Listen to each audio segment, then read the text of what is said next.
Oke, sebelumnya Assalamualaikum warahmatullahi wabarakatuh.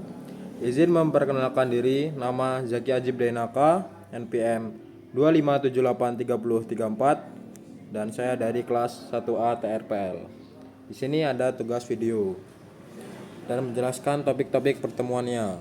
Untuk topik pertama, kita akan membahas perangkat lunak dan rekayasa perangkat lunak. Yang pertama, apa itu perangkat lunak? Perangkat lunak atau software adalah kumpulan program, instruksi, dan data yang membuat komputer dapat melakukan sebuah tugas. Tidak seperti perangkat keras, software bersifat tidak berwujud, namun sangat penting dalam menjalankan perangkat digital. Untuk jenis-jenis software, yang pertama ada sistem software seperti Windows, Linux, iOS, Android, dan lain-lain. Yang kedua ada aplikasi software yang biasanya kita gunakan dalam sehari-hari, contohnya seperti TikTok, WhatsApp, Instagram, dan media sosial lainnya. Untuk yang ketiga ada utility software seperti antivirus, cleaner, dan tool optimasi. Intinya yang ketiga ini tentang pembersihan. Dan selanjutnya saya akan membahas rekayasa perangkat lunak atau software engineering.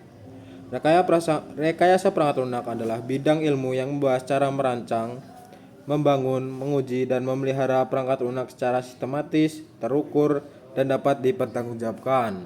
Tujuannya satu, untuk menghasilkan software berkualitas. Yang kedua, mengurangi kesalahan. Yang ketiga, menghemat biaya dan waktu. Yang keempat, memudahkan perawatan dan pengembangan. Dan untuk yang terakhir, memenuhi kebutuhan pengguna. Untuk topik yang kedua, kita akan membahas proses rekayasa perangkat lunak. Proses rekayasa perangkat lunak menggambarkan langkah-langkah yang harus ditempuh untuk membangun sebuah software. Tahapannya antara lain, yang pertama, recruitment engineering, yang berisi mengumpulkan kebutuhan pengguna, melakukan wawancara. Yang ketiga, observasi proses kerja, dan yang terakhir menentukan fitur yang dibutuhkan. Untuk tahapan yang kedua ada perancangan atau desain, biasanya berisi merancang arsitektur sistem, membuat rancangan database, membuat flowchart atau UML. Untuk tahapan yang ketiga adalah implementasi atau yang kita biasa disebut coding.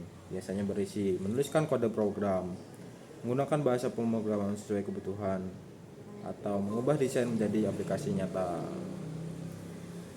Dan untuk tahapan berikutnya ada testing. Sesuai namanya, ini menguji apakah fitur berjalan dengan benar, menemukan bug, atau memastikan kualitas software. Dan untuk tahapan yang selanjutnya adalah deployment. Dan yang terakhir ada maintenance. Maintenance biasanya melakukan update, memperbaiki error, atau menambahkan fitur-fitur baru. Oke, baik, itulah topik kedua. Dan kita akan lanjut di topik ketiga. Untuk topik yang selanjutnya adalah topik ketiga yang berisi analisis dan desain sistem. Analisis sistem adalah proses memahami kebutuhan pengguna, masalah yang ada, serta kebutuhan fungsional dan non-fungsional sistem. Analis akan mengumpulkan data melalui yang pertama observasi, yang kedua wawancara, yang ketiga dokumentasi, dan yang terakhir kuesioner. Hasil analis disebut dengan requirement specification. Dan selanjutnya kita akan membahas desain sistem. Desain sistem adalah proses mengubah hasil analisis menjadi sebuah rancangan yang lebih detail. Rancangan mencakup yang pertama desain alur proses, yang kedua desain database, ketiga desain antarmuka, dan yang terakhir desain struktur program. Alat bantu desain terdiri dari flowchart, DFD atau data flow diagram, UML diagram, ERD atau entity relationship diagram. Remember, this is not just a story.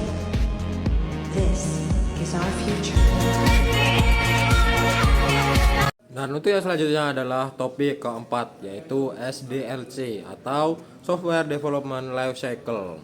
Software Development Life Cycle adalah kerangka kerja yang digunakan untuk menggambarkan seluruh tahapan hidup sebuah software, melalui dari perencanaan sampai pemeliharaan. Ada beberapa model SDLC, antara lain yang pertama adalah waterfall model.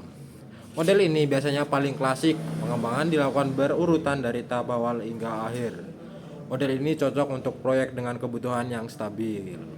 Yang kedua ada Agile model. Model ini biasanya sangat fleksibel, pengembangannya dilakukan secara sprint dan iterasi. Cocok untuk aplikasi yang sering berubah dan berkembang cepat. Dan untuk yang ketiga ada spiral model. Biasanya menggabungkan waterfall dan evaluasi resiko. Cocok untuk proyek besar dan kompleks. Yang keempat ada V model. Setiap tahapan pengembangan diikuti tahapan pengujian yang berpasangan. Yang kelima ada RAD atau Rapid Application Development. Biasanya fokus pada kecepatan pengembangan dengan prototyping dan keterlibatan user intents. Tahapan SDLC secara umum adalah planning, analisis, design, implementation, testing, deployment, dan maintenance. Jadi yang kita sebutkan tadi adalah topik keempat, yaitu tentang SDLC atau Software Development Lifecycle. Lanjut ke topik kelima adalah pemrograman terstruktur.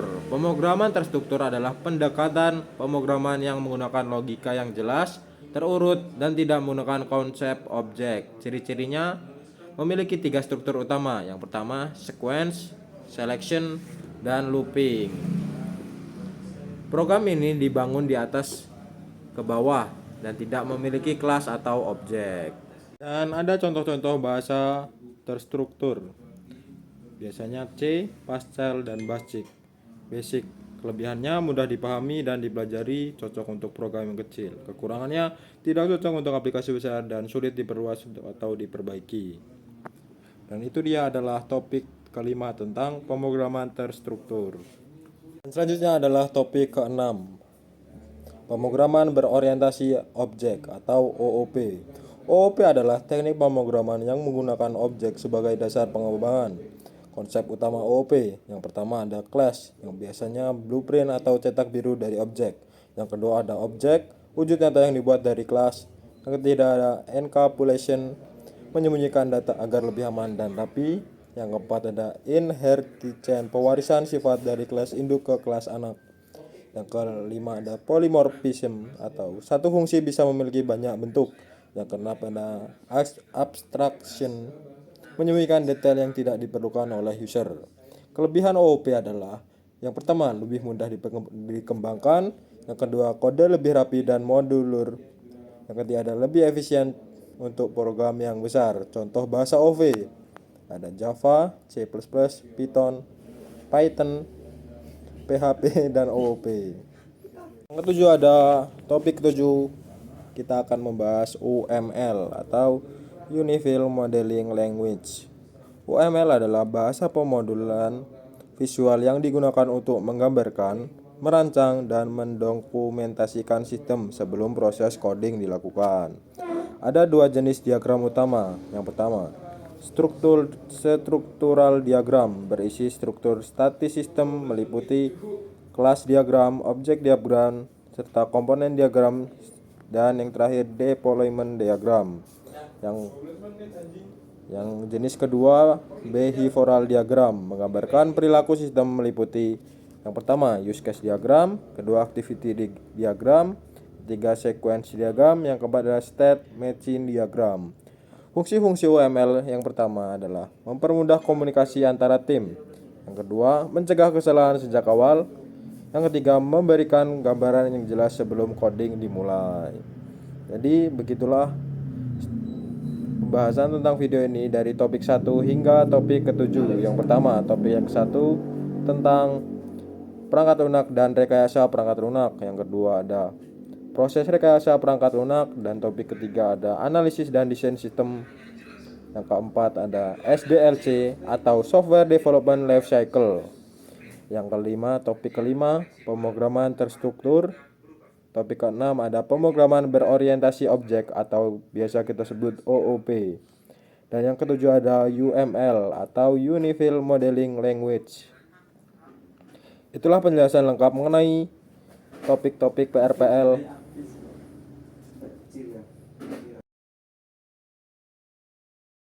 Ini membantu dalam memahami konsep dasar pengembangan software. Terima kasih sudah menonton, sampai jumpa di video selanjutnya.